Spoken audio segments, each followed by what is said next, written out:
Assalamualaikum warahmatullahi wabarakatuh. Perkenalkan, nama saya Adelia Octavia. Saya dari kelas G2 Manajemen STI/STMB Bandung akan menjelaskan dan mempresentasikan tentang teks karya ilmiah. Pengertian dari teks karya ilmiah adalah karya tulis yang dibuat untuk memecahkan suatu permasalahan dengan landasan teori dan metode-metode ilmiah. Biasanya, teks ini berisikan data, fakta, dan solusi mengenai suatu masalah yang akan diangkat. Penulisan karya ilmiah dilakukan secara runtut dan sistematis. Nah, adapun pengertian dari karya ilmiah itu sendiri menurut para ahli. Yang pertama, ada Munawar Samsudin. Menurutnya, karya ilmiah merupakan naskah untuk membahas suatu masalah tertentu atas dasar konvensi keilmuan tertentu dengan memiliki metode penyajian tertentu dengan utuh, teratur, dan konsisten. Yang kedua, ada Broto Wijoyo. Menurutnya, karangan ilmiah adalah karangan ilmu pengetahuan yang menyajikan tentang fakta yang ditulis menurut metodologi penulisan yang baik dan benar. Jadi, karya ilmiah adalah karangan yang memaparkan pendapat hasil pengamatan, tinjauan, dan penelitian dalam bidang tertentu yang disusun untuk metode tertentu dengan sistematika penulisan, berbahasa santun, dan isi yang kebenarannya dapat dipertanggungjawabkan. Adapun struktur dari karya ilmiah. Yang pertama ada pendahuluan. Bagian ini berisikan dasar-dasar penelitian ilmiah yang dilakukan, masalah yang diangkat, dan mekanisme penyelesaian masalah itu. Yang kedua ada isi dan pembahasan. Bagian isi dan pembahasan ini bisa dibilang terdiri dari satu atau lebih bab atau jumlah bab pada bagian ini, tergantung dari seberapa pelik penambahan atau pembahasan yang ada di bahan penelitian tersebut. Yang terakhir ada kesimpulan. Bagian kesimpulan ini berisikan kesimpulan dari semua analisis pada bagian isi dan pembahasan. Kesimpulan yang disampaikan pada bagian ini berupa penjelasan singkat dan padat mengenai hal analisis. Biasanya, bagian ini hanya terdiri dari satu bab. Berikut merupakan ciri-ciri karya tulis ilmiah. Yang pertama, reproduktif. Pada bagian ini, teks karya ilmiah ditulis oleh peneliti atau penulis yang harus diterima dan dimaknai oleh pembacanya sesuai dengan makna yang ingin disampaikan. Pembaca harus bisa langsung memahami konten dari karya ilmiah tersebut. Yang kedua, tidak ambigu. Ciri ini ada kaitannya dengan reproduktif. Kenapa? Karena sebuah karya ilmiah harus memberikan pemahaman secara detail dan dikemas dengan bahasa yang tidak membingungkan. Dengan begitu, maksud dari karya ilmiah ini bisa langsung diterima oleh pembacanya.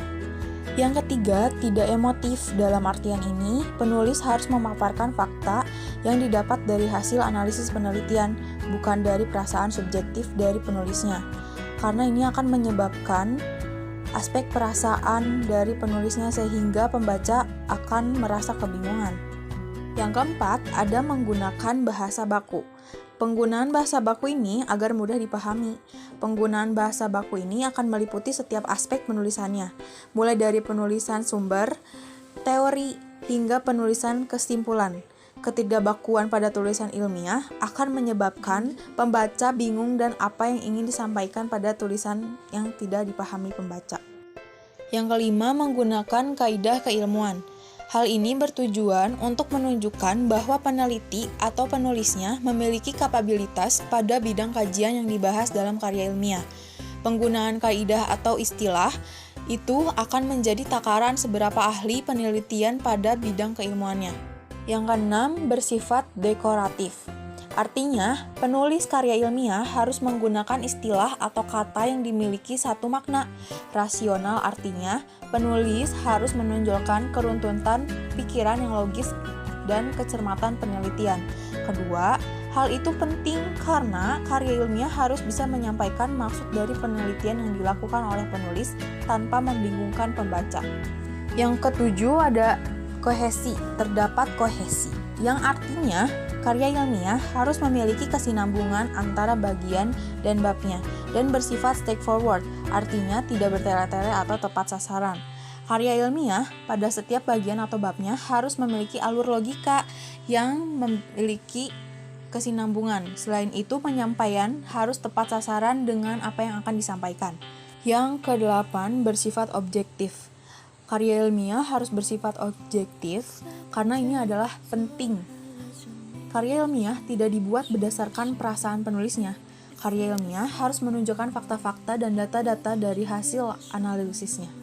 Jadi, tidak memiliki kecondongan subjektivitas. Yang terakhir, menggunakan kalimat efektif. Tujuannya masih sama dengan ciri yang lain, agar pembaca tidak dipusingkan dengan penggunaan kalimat yang berputar-putar. Penggunaan kalimat seperti itu hanya akan membuat pembaca bingung. Berikut ini ada jenis-jenis umum dari karya teks ilmiah. Yang pertama ada artikel. Artikel ini merupakan tulisan yang berisi tentang opini dari penulisnya yang berdasarkan pada suatu peristiwa, sehingga isi dari karya tulis ini bersifatnya subjektif. Yang kedua ada makalah. Makalah sendiri memiliki pengertian sebagai sebuah karya tulis yang isinya mengulas mengenai data di lapangan yang bersifatnya empiris. Yang ketiga ada tesis. Tesis ini memiliki pengertian sebagai sebuah karya ilmiah yang di dalamnya membuka suatu pengetahuan baru serta empiris sekaligus teoritis. Yang keempat ada skripsi. Skripsi sendiri memiliki definisi sebagai karya ilmiah yang ditulis berdasarkan penelitian yang memiliki ruang lingkup lebih kecil, namun diwajibkan untuk mampu membahas secara tajam dan mendalam. Skripsi disusun dengan menggunakan opini dari penulis sehingga menyimpulkan hasil pendapat dan hasil data dari peneliti sebelumnya. Yang kelima ada disertasi. Disertasi merupakan karya tulis yang disusun dari temuan original dari penulis melalui kegiatan penelitian yang memaparkan temuan penulis dari suatu pendapat yang kemudian dibuktikan secara ilmiah. Yang keenam, paper. Selain makalah, dosen sering memberi tugas dalam bentuk paper. Meskipun karya ilmiah, namun penyusunan data dan fakta di dalamnya tidak terkait oleh bab dan subbab. Isinya pun biasa saja, sedikit dan hanya terdiri dari beberapa lembar saja. Yang ketujuh ada kertas kerja. Kertas kerja atau disebut dengan work paper. Karya tulis ilmiah ini mirip dengan makalah, namun isinya memaparkan suatu hal melalui analisis yang lebih mendalam. Cukup sekian presentasi dari saya. Apabila ada kesalahan, tolong dibenarkan dan dimaafkan. Wassalamualaikum warahmatullahi wabarakatuh.